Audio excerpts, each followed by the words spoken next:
მოგესალმებით, დღევანდელ გადაცემაში ვესტუმრებით ახალ საგამოფენო სივრცეს აიდენტიკას, ასევე გავესაუბრებით მხატვრებს, რომელთა ნამუშევრების წარმოდგენილი ეს დღეს გამოფენაზე. ვფიქრობ, რომ საინტერესო გადაცემა გელოდებათ, რადგან დროს უთმობთ ხელოვნებას. არის 4 თანამედროვე ქართველი მხატვრის ნამუშევრები წარმოდგენილი, ესე დაეთხოვა 4 გოგო არის. შეგიძლიათ გაგუმხილოთ, მაგალითად, როდესაც ამ ნამუშევრებს ქმნით, რომელ მუსიკას უსმენდით? ძალიან მნიშვნელოვანია, რომ ნიშთან ერთად იყო ძალიან ექსპერიმენტული, ეცადო სხვა მხატვრებთან კოლაბორაცია გქონდეს. კიდევ 3 ნამუშევარი არის წარმოდგენილი და მათ შესახებ რომ მოგვიყვე. პირველი ნამუშევარი უფრო ახალია და ეს ორი ნამუშევარი არის 5 წლის წინანდელი შეიძლება და არის ესკიზი, რაც არ უნდა გამოცდილება ქონდეს და რაც არ უნდა გამოფენა ქონდეს გაკეთებული. მაინც ძალიან რთულია დადგე ცარიელი ტილოს წინაშე და დაიწყო ახალი ნამუშევარი. უნდა რომ საერთაშორისო და ქართველი არტისტები ერთ სივრცეში გავაერთიანოთ და საერთაშორისო მარკეტზე გავიყვანოთ.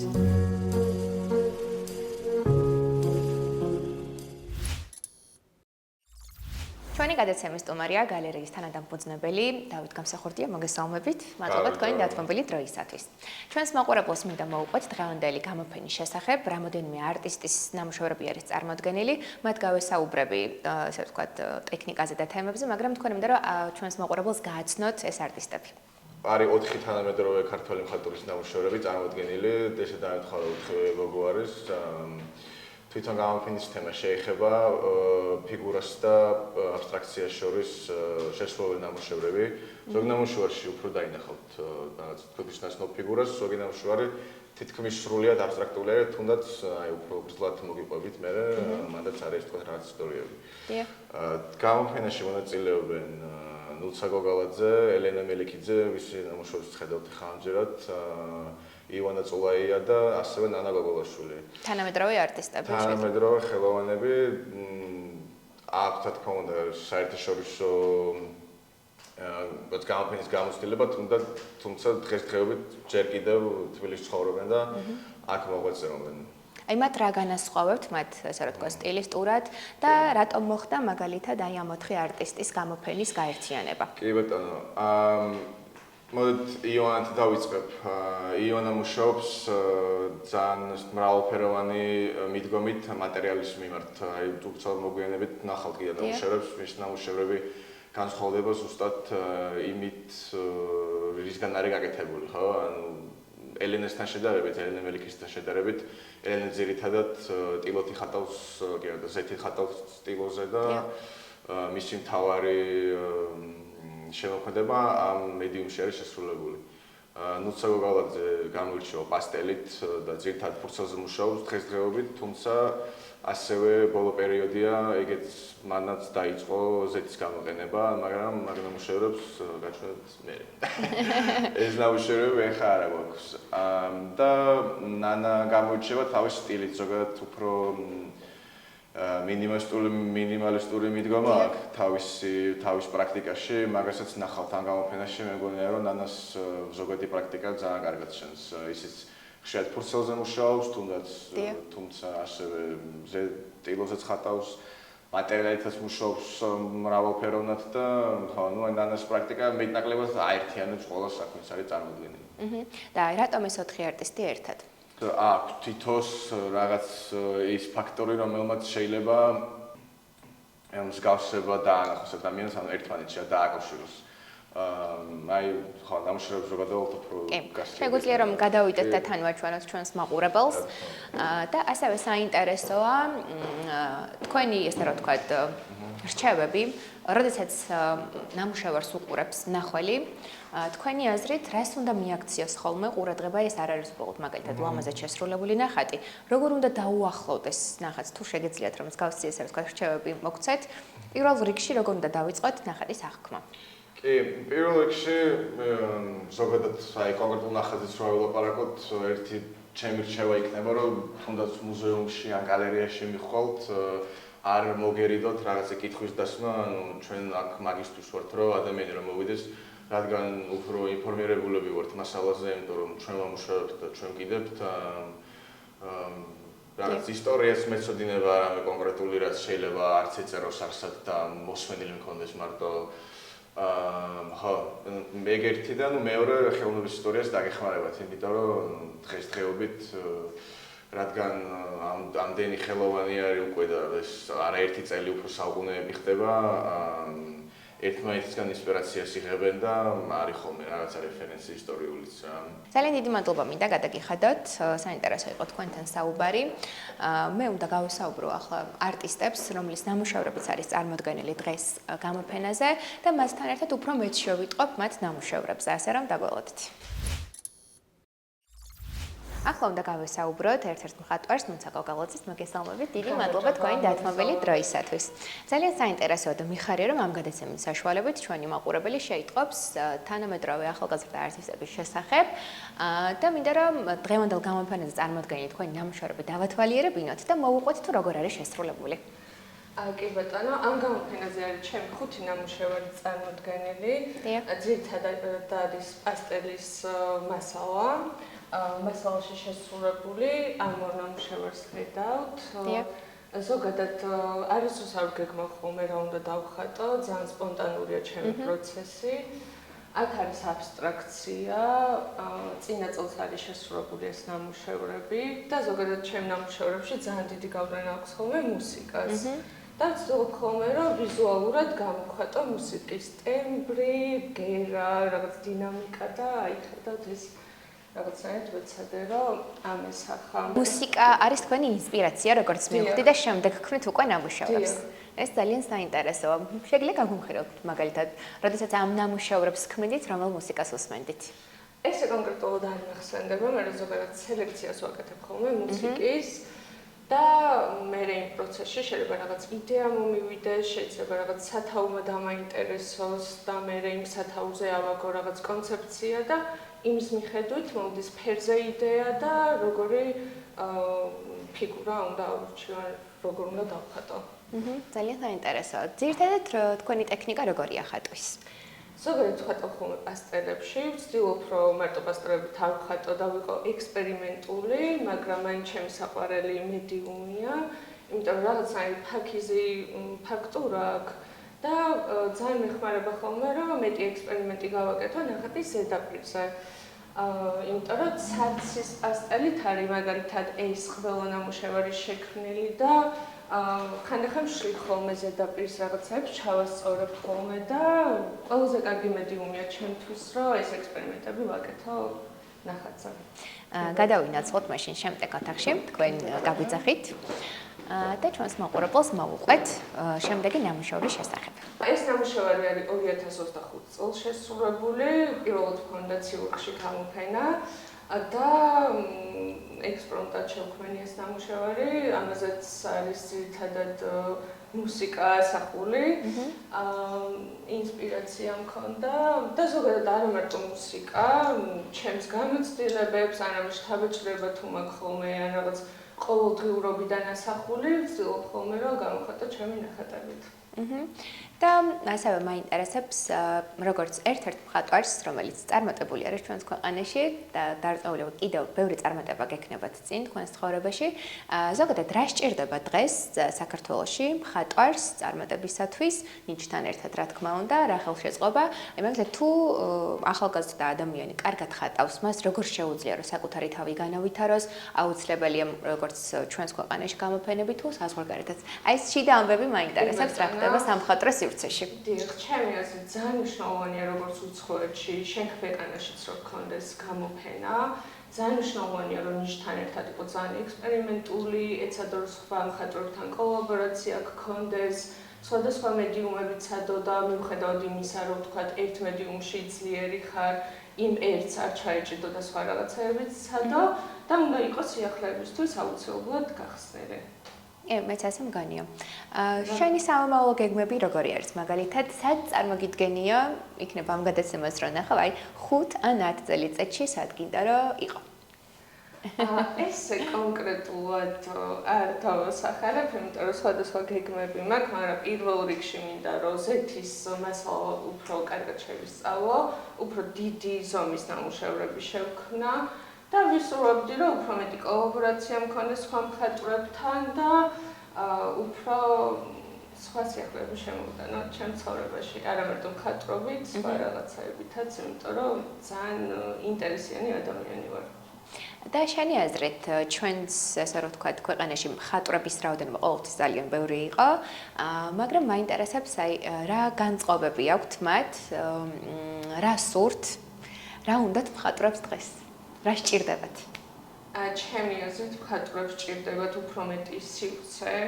განსაკუთრებით მნიშვნელოვანია, რომ ესეთი ახალი სივრცეები იხსნებოდეს და უფრო მეტი ექსპერიმენტის საშუალება გქონდეთ. იმიტომ რომ არ არის აუცილებელი, რომ ვიღაც ვინც ნიჭიერია, რაღაცა იდეალური ნამუშევარი წარმოადგინოს, უნდა ქონდეს სივრცე, სადაც შეძლებს, რომ რაღაც ახალი რაღაცები აღმოაჩინოს. დიდი მადლობა, ძალიან საინტერესო იყო თქვენთან საუბარი. ძალიან მიხარია, რომ პირველი სატელევიზიო ინტერვიუ ჩემთან შედგა. წარმატებას გისურვებთ და დარწმუნებული ვარ, რამოდენიმე წელიწადში ბევრად უფრო წარმატებულიც იქნებით და რა თქმა უნდა ისევ გესტუმრებით. მადლობა. დიდი მადლობა. ახლა უნდა გავისაუბროთ შემდეგ არტისტ ნანო გოგოლაშვილს მოგესალმებით. დიდი მადლობა მინდა გადაგიხადეთ დათმობილი დროისათვის. ჩემთვის რაღაცნაირად საინტერესოა თანამედროვე არტისტებთან საუბარი, როგორც მათ ნამუშევრებზე, ასევე იმ სიტუაციაზე თუ რას გრძნობენ დღეს ჩვენს ქვეყანაში მხატვრები, მაგრამ მოდი ჯერ დავიწყოთ გამოფენასთან დაკავშირებული საკითხებით. როგორ შეირჩა თქვენი ნამუშევრები დღევანდელი გამოფენისათვის და რამდენი ნამუშევარი არის წარმოდგენილი? გამარჯობა, ამ გამოფენაზე არის წარმოდგენილი 4 ნამუშევარი ჩემი. წინასწარ იყო გათვლილი კონცეფცია, ის იდეა, რის გარშემოც გაერთიანდებოდა ეს გამოფენა, რის მიხედვითაც შეირჩა ჩემი ნამუშევრები. მოცემული ნამუშევარი მაგალითად არის კვეთაზე აბსტრაქციის და ფიგურატიულის და ზუსტად ეს კვეთებია ნაჩვენები ამ ნამუშევრში პირდაპირ გაგებითაც ალბათ. და ეს კონკრეტული ნამუშევარი არის ერთი დიდი სერიის ნაწილი ჩემი. დაიწყო პატარ-პატარა კვეთებით და დღემდე გრძელდება. და სახელი თუ აქვს ამ სერიას? გზაჯვარე დინძე, ესეთი სახელი აქვს. და თქვენთვის რას ნიშნავს მაგალითად, როდესაც სერიაზე მუშაობთ, რასთან არის დაკავშირებული ემოციურად, მაინტერესებს. ზოგადად ჩემი მუშაობის ტექნიკა არის ესეთი, რომ სხვადასხვა ერთმანეთისგან ძალიან განსხვავებულ ვიზუალებს თუ იდეებს ვაკავშირებ ერთმანეთს და აი ამ კავშირს ვეძებ და როცა ვპოვლობ და თუ ვპოვლობ, ვხვდები, რომ აი აქ ჩნდება უკვე ხელოვნება. და ვფიქრობ, რომ ერთ-ერთი მაგალითი არის ეს ნამუშევარი. ყველაზე მეტად შენი აზრით მხატვარს რა სჭირდება? მხატვარს სჭირდება ხელშეწყობა. ესე მომივიდა პირველი აზრი, მაგრამ ისე რომ დავფიქრდე, მხატვარს სჭირდება თავდაჯერება და უბრალოდ მუშაობა ყოველ დღე. კი ბატონო, ასეა ნამდვილად. და მაინტერესებს ჩვენთვის, როგორც მხატვრისთვის, როგორი გამოცდილებაა, როდესაც საზიარო გამოფენაზე იღებ მონაწილეობას, ეს კოლაბორაციები და ურთიერთობა. ძალიან საინტერესო გამოცდილება, იმიტომ რომ ხვდები სხვა მხატვრებს, იცნობ მათ და ზოგადად შენს სფეროში ადამიანების გაცნობა ძალიან მნიშვნელოვანია, გაცვლა ხდება, გაზიარება ხდება. შენ ნამუშევარს სხვა თვალით უყურებ, უკვე სხვის გვერდით, როცა ხარ გამოფენილი და საინტერესოა. შენ სხვა ნამუშევარზეც მინდა რომ ჩვენს მაყურებელს ვესაუბროთ და გადავინაცვლოთ მინდა. კიდევ 3 ნამუშევარი არის წარმოდგენილი და მათ შესახებ რომ მოგვიყვე. პირველი ნამუშევარი უფრო ახალია და ეს 2 ნამუშევარი არის 5 წლის წინანდელი შეიძლება და არის ესკიზი, მომავალი, რომელიც შეიძლება ეს ესკიზები არ განხორციელებულა, მაგრამ დარჩა ესკიზებად და ამ გამოფენის კურატორებს დაინტერესათ.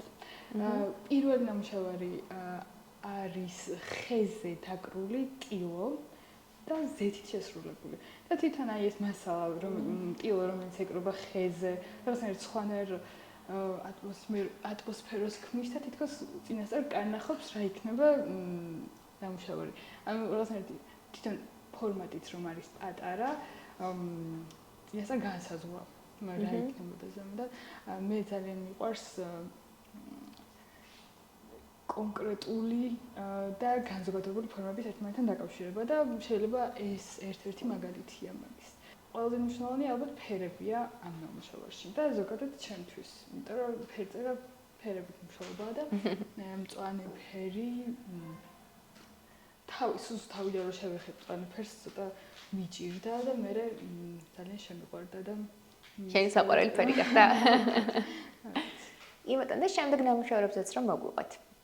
როგორც აღვნიშნე, ეს არის ესკიზები და ძიება არის როგორც თამაში ფერებით, ფორმებით, შეიძლება სადღაც გამოჩეს არის ფურცელზე, ზეთით და ზოგადად ზეთი როცა ხატავ ფურცელზე რაღაც სხვანაირ სიღრმეებს პოულობ და საინტერესო იყო. აქაც ფერის თამაშია, მაგრამ უფრო ვიტყვი რომ ტონალობები უმეტ როლს თამაშობს, ვიდრე ცალკე ფერი. და ასევე მაინტერესებს ჩვენს ქვეყანაში მხატვრობის კუთხით როგორი მდგომარეობაა, იმიტომ რომ გვაქვს საშუალება რომ ჩვენს მაყურებელსაც მოვუყვეთ ეს შიდა ამბები რა ხდება სამხატვრო სფეროს გარშემო. რა არის შენთვის ყველაზე მთავარი, რაც ეხლა გჭირდება როგორც მხატვარს, რომ განვითარდე და როდესაც მხატვრები იკრიბებით ხოლმე, რაზე საუბრობთ?